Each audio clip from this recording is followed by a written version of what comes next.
নমস্কার বন্ধুরা, আজকে আমি একদম ঝিঙের সম্পূর্ণ নিরামিষ একটা রেসিপি শেয়ার করছি। সামান্য অল্প মশলাতেই কিন্তু দুর্দান্ত স্বাদের এই ঝিঙের রেসিপি গরম ভাতের পাতে কিন্তু ভীষণ তৃপ্তিদায়ক। অবশ্যই এই রেসিপিটা একবার হলেও ট্রাই করবেন। নমস্কার বন্ধুরা, আমি মনমন কিচেনে আপনাদের সবাইকে স্বাগত। প্রথমেই দেখুন, এই ঝিঙের রেসিপিটা তৈরি করার জন্য আমি কিন্তু দুটো বড় বড় ঝিঙে নিয়েছি। মানে এই ঝিঙেটা দেখতে পাচ্ছেন খুবই বড়। তো যাই হোক, ঝিঙেটা কিন্তু খুব নরম ছিল বন্ধুরা। তো আমি এখানে দুটো ঝিঙে নিয়েছি, আর এই ঝিঙেটাকে আমি অফ ক্যামেরায় কেটে তারপরে আপনাদের কাছে ফিরে আসছি। এখন দেখুন, ঝিঙেগুলোকে ঠিক এইভাবে কেটে নিয়েছি। মানে ঝিঙের একটু একটু খোসা থাকবে, সেই খোসা রেখেই আমি ঝিঙেগুলোকে কেটেছি এরকম ডুমো ডুমো করে। মানে ঝিঙের মাঝ বরাবর কাট লাগিয়ে সাইডে আরেকটা কাট লাগিয়ে দিয়েছি।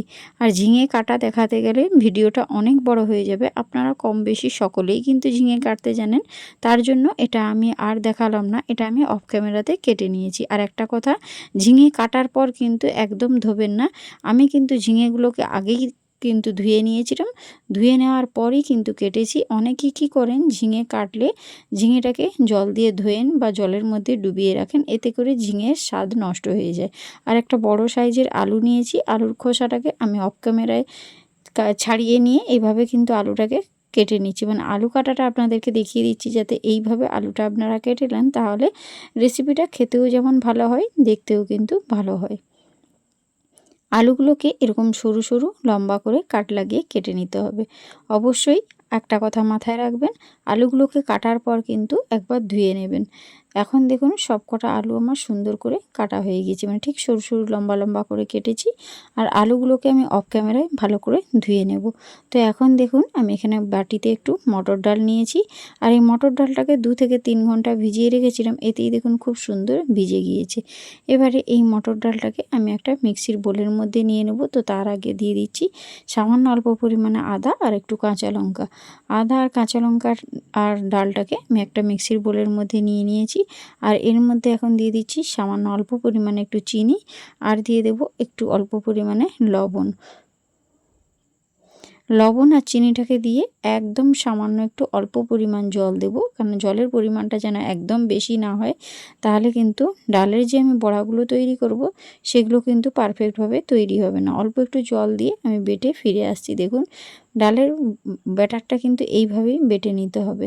আর এখন এই ডাল বাটাটাকে একটা বাটির মধ্যে ঢেলে নিয়েছি। আর এখনও কিছুটা ব্যাটার আমি এখনও মিক্সিতে রেখেছি। দেখুন, ঠিক 1 চামচ মতো ডাল বাটা রেখে দিয়েছি, এটা আমার পরে কাজে লাগবে। তো কি কাজে লাগবে অবশ্যই আমি আপনাদেরকে দেখিয়ে দেব। ভিডিওটা স্কিপ না করে পুরো ভিডিওটা দেখতে থাকুন। তো এখানে গ্যাসের উপর একটা কড়াই বসিয়ে দিয়েছি, আর তার মধ্যে দিয়ে দিয়েছি বেশ কিছুটা পরিমাণে সরষের তেল। তেলটা একটু ভালো করে গরম করে নিয়ে আমি যে বড়াগুলো তৈরি করে রেখেছিলাম সেই বড়াগুলো একে একে এখন ওই তেলের মধ্যে দিয়ে দেব। তো তার আগে ডালটা একটু খুব ভালো করে ফেটিয়ে নেবেন, তাহলে এই বড়াগুলো একদম তুলোর মতো নরম হয়ে যাবে। ভালো করে ফেটিয়ে নিতে হবে, তবেই কিন্তু বড়াগুলো খুব সুন্দর নরম হবে।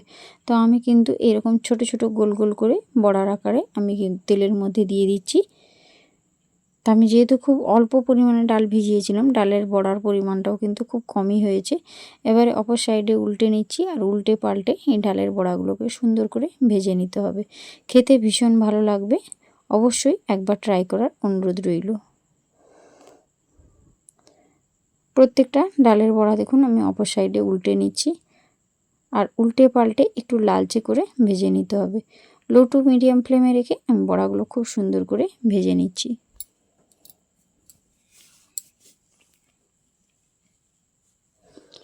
এই পর্যায়ে দেখুন, একদম লালচে করে আমি প্রত্যেকটাই একটু উল্টে পাল্টে ভেজে নিচ্ছি। ঝিঙের এই রেসিপিটা সম্পূর্ণ নিরামিষ। নিরামিষের দিনে অবশ্যই একবার এরকম ঝিঙের রেসিপি তৈরি করে দেখবেন। প্রচণ্ড গরমে ভীষণ তৃপ্তিদায়ক একটা ঝিঙের রেসিপি। একদম সামান্য অল্প মশলা, নামমাত্র মশলা দিয়ে আজকে আমি এই রেসিপিটা তৈরি করছি। রেসিপি যদি ভালো লেগে থাকে তাহলে বন্ধুদের মধ্যে শেয়ার করে দেবেন, এবং আমার চ্যানেলে নতুন হলে চ্যানেলটা সাবস্ক্রাইব করে আমার পাশে থাকবেন। তো আমার রেসিপিগুলো আপনাদের কেমন লাগে অবশ্যই জানাতে ভুলবেন না, আর আপনাদের একটা কমেন্ট আমাকে ভিডিও বানাতে উৎসাহ করে। তো এখানে দেখুন, সব কটা বড়া নাড়াচাড়া করে একটু লালচে করে ভেজে নিয়েছি। এর থেকে বেশি আর ভাজার কোনো দরকার নেই। এবারে এগুলোকে আমি তেল ঝারিয়ে একটা পাত্রের মধ্যে তুলে নেব। তো তো একটা ছান্তা দিয়ে বড়াগুলোকে তুলে নিচ্ছি। আর এখনও আপনারা দেখুন কড়াতে কিন্তু অনেকটাই তেল রয়েছে। তো এই রেসিপিটা আমি ওই কড়াইয়ের মধ্যেই করে নেব।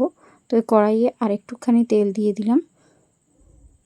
তেলটা একটু গরম হয়ে গেলে কেটে রাখা যে আলুগুলো, মানে আলুগুলোকে কেটে ভালো করে ধুয়ে নিয়েছিলাম, তারপরে কিন্তু কড়াইয়ের মধ্যে দিয়ে দিচ্ছি। আর আলুটাকে একটু লালচে করে ভেজে নিতে হবে। একটু আলুটা ভালো করে কষানো হলে তবেই দেখবেন সবজি বা রান্না যাই করুন না কেন খেতে ভীষণ ভালো হয়। একটু লবণ দিয়ে দিয়েছি আর নাড়াচাড়া করে ভেজে নিচ্ছি। এতে করে আলুটা অনেকটাই সুসেদ্ধ হয়ে যাবে। একটু ঢাকনা দিয়ে দেবেন, ঢাকনা দিয়ে দিলে আরও তাড়াতাড়ি হয়ে যাবে। এই গরমে বেশিক্ষণ রান্না করে থাকতে কারোরই ভালো লাগে না। যত তাড়াতাড়ি সম্ভব যদি রান্নাটা তৈরি করা যায় এবং খুবই অল্প সময়ে অল্প মশলায়, যা স্বাস্থ্যের জন্য উপকারী, তো তাহলে ভীষণ ভালো হয়। তো এই পর্যায়ে দেখুন বেশ কিছুটা সময় আমি ঢাকনা দিয়ে রেখে দিয়েছিলাম। এখন আমি ঢাকনাটা তুলে নিচ্ছি আর তুলে নিয়ে একটু নাড়াচাড়া করে এভাবে ভেজে নিচ্ছি। এই পর্যায়ে দেখুন একটুখানি গায়ের কালারটাও চেঞ্জ হয়ে গিয়েছে। আলুটা একটু ভাজতে বেশি সময় লাগবে, কিন্তু ঝিঙেটা রান্না করতে বেশি সময় লাগবে না। এবারে দেখুন আলুটা কিন্তু খুব সুন্দর ভাজা হয়ে গিয়েছে। এই পর্যায়ে আলুটা কিন্তু আর ভাজার দরকার নেই, এগুলোকে তুলে নিচ্ছি একটা পাত্রের মধ্যে। আর কড়াইয়ে দেখুন অনেকটাই কিন্তু তেল রয়ে গিয়েছে। এবারে এই তেলের মধ্যে আমি দিয়ে দিচ্ছি কালো জিরে, ছোট চামচের কালো জিরে 1 চামচ, আর একটা গোটা শুকনো লঙ্কা। কালো জিরে আর শুকনো লঙ্কাটাকে ভালো করে কড়াইয়ের মধ্যে নাড়াচাড়া করে ভেজে নিতে হবে। এবারে এর মধ্যে দিয়ে দেব কেটে রাখা ঝিঙেগুলো। এখন দেখুন ঝিঙেগুলো সুন্দর করে আমি কড়াইয়ের মধ্যে দিয়ে দিলাম। ঝিঙের গায়ে কিন্তু একটু জল নেই। ঝিঙেগুলো যখন প্রথমে কাটবেন তার আগে কিন্তু ধুয়ে নেবেন, ঝিঙে কাটার পর আর ধোবেন না। এতে করে ঝিঙে খুব সুন্দর করে ভাজা হয়, রেসিপির স্বাদও খুব ভালো হয়। গ্যাসের ফ্লেমটা লো টু মিডিয়াম ফ্লেমে রেখে আমি ঝিঙেটাকে একটু নাড়াচাড়া করে নিচ্ছি। প্রথমে একদম লবণ দিতে যাবেন না, তাহলে ঝিঙে থেকে জল বেরিয়ে গেলে আর ঝিঙেটা কষানো যাবে না। ঝিঙের একটা হালি গন্ধ ছাড়তে পারে, তার জন্যই ঝিঙেটাকে আগে প্রথমে এরকম ঢাকনা দিয়ে দিয়ে রান্না করে নেবেন, মানে একটু কষিয়ে নেবেন, তারপরে লবণ অ্যাড করবেন এর মধ্যে।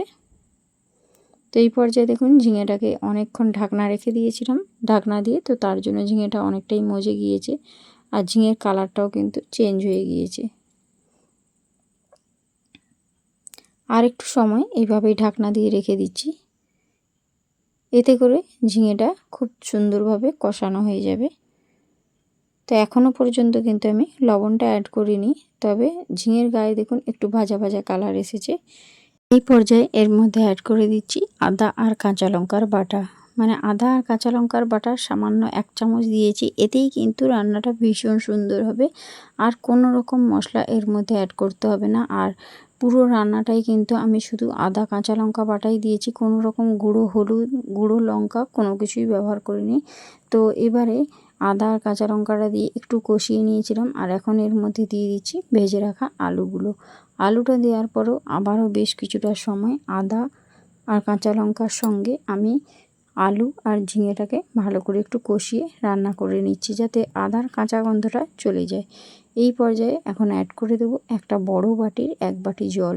এখানে জলের পরিমাণটা একটু বেশি দিতে হবে, কারণ বড়া যখন দেব জল অনেকটাই টেনে নেবে। আর এটা যেহেতু আমি ঝিঙে আলু বড়ার ঝোল রান্না করছি, তার জন্য একটু জলটা বেশি করেই দিয়ে দিতে হবে। আর এখন দেখুন আমি যে ডাল বাটাটা রেখেছিলাম, সেই ডাল বাটাটা আমি বলেছিলাম পরে কাজে লাগবে, তো এখানে সেই ডাল বাটাটা আমি এই রান্নার মধ্যে দিয়ে দিলাম। এতে করে রেসিপিটা ভীষণ সুন্দর হয় আর খেতেও দারুণ লাগে।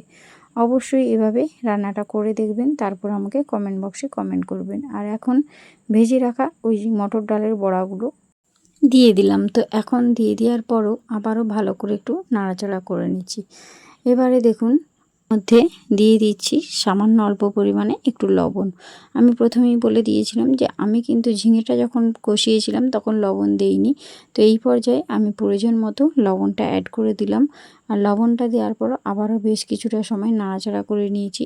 এবারে যখন এইভাবে ফুট আসতে শুরু করেছে আমি ঢাকনা দিয়ে দিলাম। ঢাকনা দিয়ে 5 মিনিট মতো আমি রান্নাটা করে নিয়েছিলাম। এতে দেখুন ঝিঙে আর আলু খুব সুন্দর সুসেদ্ধ হয়ে গিয়েছে, আর ডালের বড়া কিন্তু অনেকটাই জল টেনে নিয়েছে। আর আলুটা একটু কেটে দেখে নিচ্ছি, দেখুন একদম সুসেদ্ধ হয়ে গিয়েছে। আর দেখুন প্রত্যেকটা আলুই সুন্দরভাবে সেদ্ধ হয়ে গিয়েছে, আর ঝিঙে সেও খুব সুন্দরভাবে সেদ্ধ হয়ে গিয়েছে। এখন এর মধ্যে দিয়ে দিলাম সামান্য অল্প পরিমাণে একটু চিনি।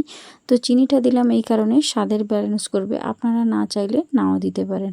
আর এখানে যেটা অবশ্যই মাস্ট দেবেন, এটা স্কিপ করবেন না, 1 চামচ কাঁচা সরষের তেল। কাঁচা সরষের তেল নামানোর আগে এভাবে দিয়ে একটু ফুটিয়ে নিতে হবে। অনেকেই ভাবছেন যে কাঁচা সরষের তেলের গন্ধ ছাড়বে, তো না বন্ধুরা, কাঁচা সরষের তেল দিলে এই রেসিপির একটা আলাদা স্বাদ আসে। সম্পূর্ণ নিরামিষ ঝিঙে আলুর রেসিপি বড়া দিয়ে রেডি হয়ে গিয়েছে। এবারে আমি একটু ফুটিয়ে নিয়েছিলাম, এখন গ্যাসের ফ্লেমটা টোটালি বন্ধ করে দিয়েছি। আর একটা বড় বাটির মধ্যে এভাবে সার্ভ করেছি। দেখুন ঝিঙে আলুর বড়ার ঝোলটা দেখতে যেমন লোভনীয় হয়েছে, খেতেও ভীষণ সুন্দর হয়েছিল। অবশ্যই রেসিপিটা কেমন লাগলো আমাকে জানাতে ভুলবেন না। আর তো আজকের মতো ভিডিওটা এখানেই শেষ করছি। তো আজ আসি বন্ধুরা, টাটা বাই বাই।